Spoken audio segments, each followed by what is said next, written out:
Guys, next వచ్చేసి ఇది ఏంటిదో తెలుసా మీకు?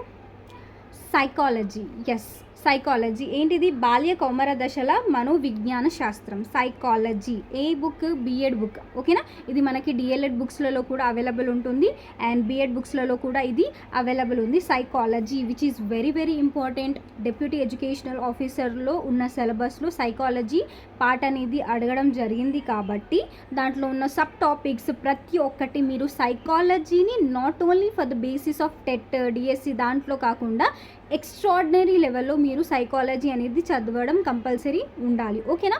So not only normal basic level, psychology అనేది మీరు హైయెస్ట్ లెవెల్లో చదవాలి. ఎందుకంటే ఇది డివైఈఓ పోస్ట్ కాబట్టి సో అడ్వాన్స్ లెవెల్లో సైకాలజీ అనేది చదవాల్సి ఉంటుంది. మీకు ఇంకొక సీక్రెట్ చెప్పనా?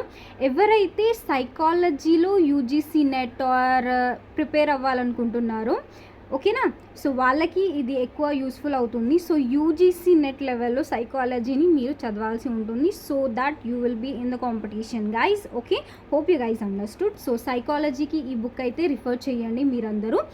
ఇది తెలుగు మీడియంలోనే అవైలబుల్ ఉంది. If you guys are having in English medium, నీల్కమల్లో ఇంగ్లీష్ మీడియంలో అవైలబుల్ ఉంటుంది నీల్కమల్ బుక్ సైకాలజీ, అది తీసుకోవచ్చు. అదర్వైజ్ తెలుగు అకాడమీ బుక్ అనేది తీసుకోండి. తెలుగు మీడియం స్టూడెంట్స్కి ఇది చాలా చాలా యూస్ఫుల్గా ఉంటుంది. ఓకే.